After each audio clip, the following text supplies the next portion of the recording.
Hi and welcome to the vlog. So this one sees leaving the River Severn at Worcester and travelling on up through the Worcester and Birmingham Canal all the way to a place called Stoke Works. So it's a distance of about 12 miles and 19 locks. So we decided to stay in this area because we undertook this trip in the autumn of 2020. So we were still actually in some restrictions. So we decided to stay south of Birmingham, which was actually in tier 2, so the restrictions were less, so we thought we'd stay there because further on it was in tier 4. So we branch off and we initially go through 2 wide locks, which will take wide beam boats.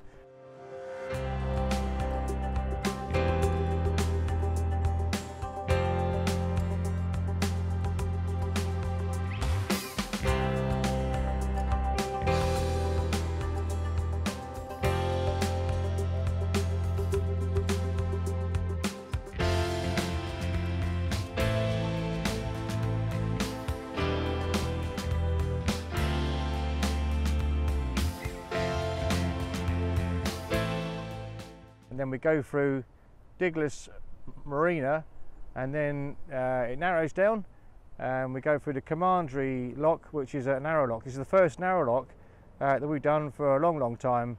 The last time we did narrow locks was when we came down in a rush from Chester when we first bought the boat, when we came down to North London, but since then it's all been rivers or wide locks, and it's quite nice to do the narrower ones because they're so much easier to fill up and empty, so much quicker, and if you're brave enough, you can hop across from the 3 foot between the gates on the bottom of the lock to save having to walk all around the lock. So yeah, there's a lot of advantages to them, and also I just love the scale of it. It's so much different on the narrow canals. It just seems to be, you can just imagine what it was like back in the day when there were only narrowboats and nothing else. You know, it was, and often you're going through some lovely rural countryside, and you approach these locks, and they're just so quaint and all well looked after as well. So it's nice to be on these narrow canals.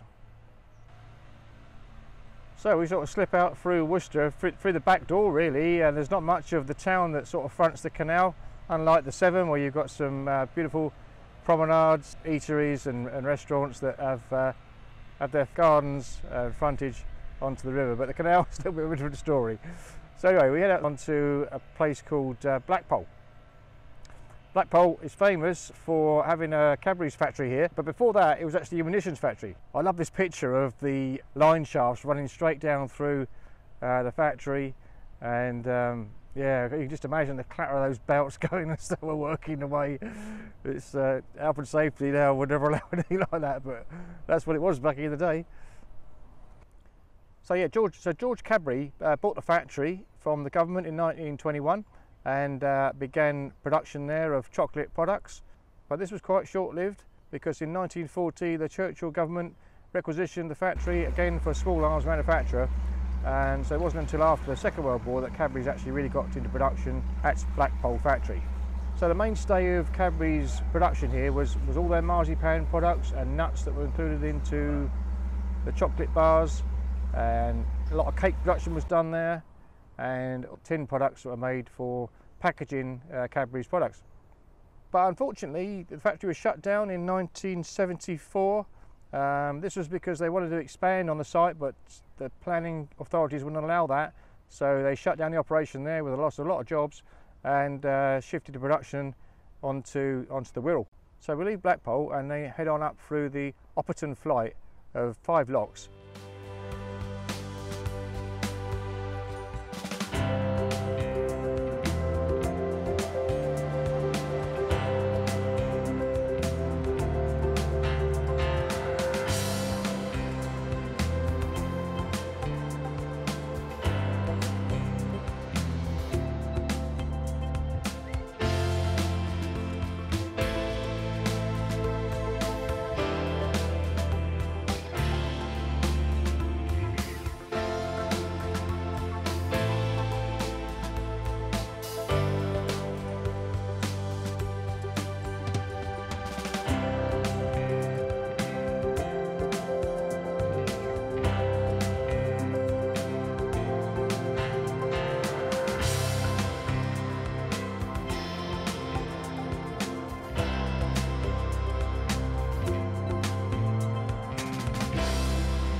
and then on towards the M5 bridge, underneath the M5, and on towards Tiverton.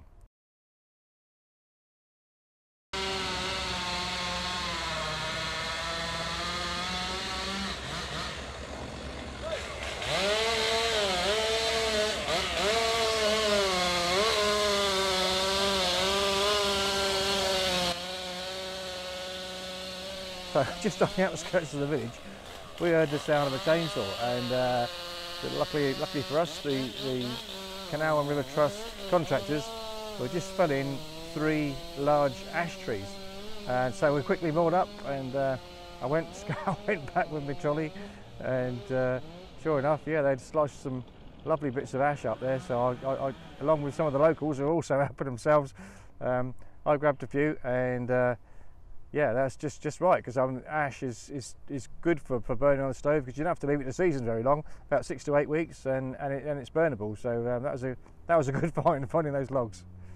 So we spent a few nights at Tiverton, and then we moved on up through Oddingly village.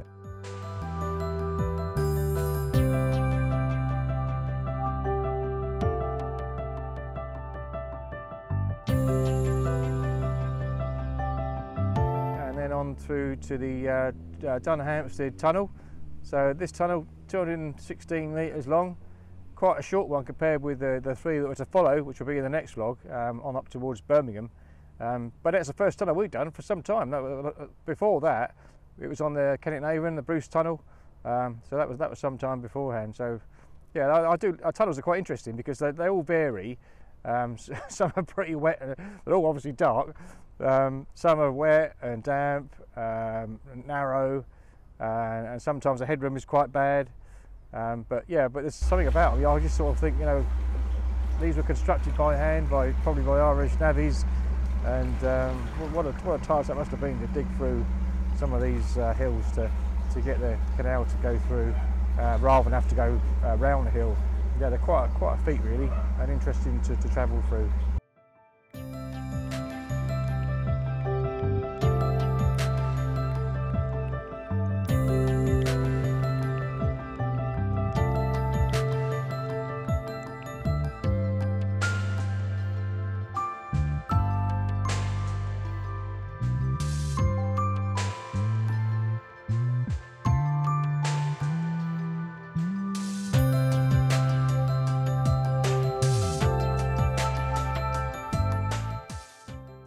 So we stopped at Hanbury Wharf. This is right by the junction of the Droitwich Junction Canal. It's only about like a 20-minute walk, I suppose, into Droitwich. So we did that, had a look around Droitwich. Lovely old town with some beautiful old buildings in it.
We also did a walk to Hanbury Court from here. So Hanbury Court is only about 1.5 miles away. It's a National Trust run property, and it was the ancestral home of the Vernon family, and it's got some beautiful formal gardens which have been restored, along with some later additions like an orangery and a lovely walled garden. So, and the grounds are quite spectacular. It goes on for miles and miles. And it's, so if you're in the area and if you fancy a look at a country property, this is quite a nice one to go and take a look at.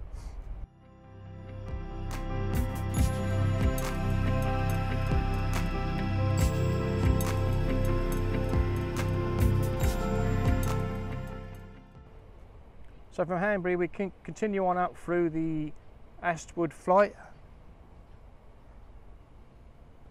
which takes us to the outskirts of Stoke Works. So we stopped here for a couple of nights just to see what the area is like. But we actually did go into national lockdown then. This is like, I think it's the 5th of November 2020, and so we were locked down for a month. So we spent a lot of time here at Stoke Works. We got to know the locals, walking past with the dogs. Did a lot of walking in the area and did a bit of exploring. And there's a lot of history here, quite interesting. There's a guy called John Corbett. Now he was responsible for the production of salt in Stoke Works. In 1853, John Corbett purchased the disused salt works at Stoke Works, and he brought with him all the skills of the Industrial Revolution to mechanise and to commercialise the business. So it wasn't long before John Corbett had changed around the fortunes of this salt works, and production went from 26,000 tonnes a year to over 200,000 tonnes within 25 years of production starting, and that helped turn around the fortunes also of the Canal company, because a lot of this salt was being transported along the Worcester and Birmingham Canal. He also built a beautiful chateau style house on the side of the hill near Droitwich. This was really to appease his wife. She lived in France and had a love of French property, so he built this beautiful house for her really. Now it's a hotel. He was also a local MP for 18 years in the area, and he died in 1901, and his body is buried in Stoke Prior Graveyard. There's also a dedicated 7-mile walk which is in the area, which sort of incorporates a lot of the history of John Corbett's life, including the Stoke Works, the salt works there, Chateau Ypney, and various other places within the area which he had an influence on. And you can get a leaflet on it, and yeah, it's a really nice walk to do actually, very pleasant, and part of it incorporates the Worcester and Birmingham Canal. So this chimney at Stoke Works was built prior to Corbett being involved in the salt works, built by the British Alkali Company, and it was built to dissipate some of the dangerous chemicals that were used in production, and the idea was that they'd get up in the atmosphere and away from the houses, and then everyone would be okay. Yeah, I can't really see that happening in this day and age, but that's the way it was then. The chimney was felled in 1977, and the works is all shut now. That's been shut for years, and yeah, just as we were going through there's quite a few houses being built, and it's quite a major redevelopment as residential.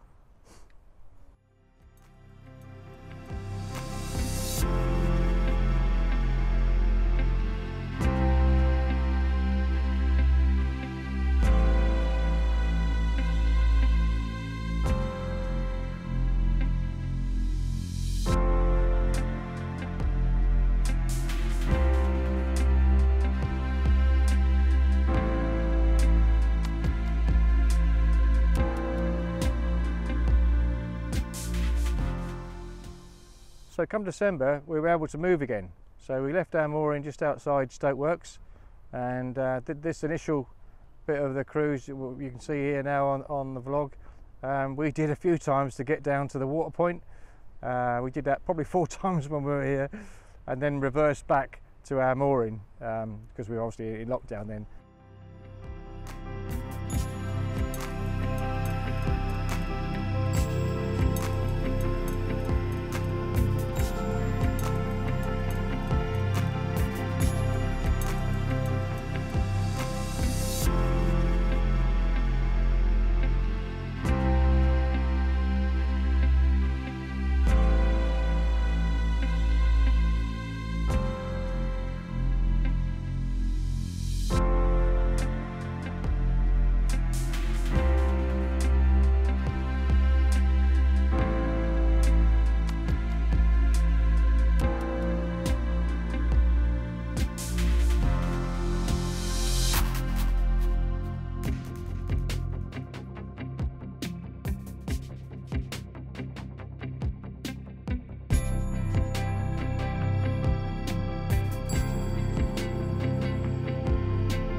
So we left Stoke Works and went up through the Stoke flight of locks, past the Black Prince hire fleet. There's about 30 boats here. Obviously none of these are being used now. It was out of season, also obviously it was lockdown. So yeah, we went up through there and went to more outside a pub called the Queen's Head.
So from the Queen's Head we were able to visit Avonscroft Museum. Have you ever been to the Beamish Museum or the Black Country Living Museum? So this is very similar but on a smaller scale, and there's quite a few buildings that have been recreated there, and all these buildings that were taken down and reassembled on the site were at risk of being demolished anyway, so yeah, so that has preserved them. So amongst those buildings a co-op store, a sawmill, a chain making factory. There's also a telephone exchange. There's an old toll house which is very interesting to look at, and yeah, there's about 30 buildings in total, and we spent a few hours looking around here, and we could have spent quite a bit more actually, and I think sometimes throughout the year they do special days where they have historic vehicles, and they've also got a model railway which was being maintained while we were there, but I imagine when that's in operation that'd be quite interesting to look at too. So that's about it for this vlog. In the next one we'll be going up through the tidy big flight of 30 locks. I think it's the longest one in the country, up to Alvechurch and then on into central Birmingham at the end of the Worcester and Birmingham Canal. So I hope you enjoyed this one, and if you have, please subscribe, do the thumbs up to like, and yeah, thanks for watching, and I'll see you next time.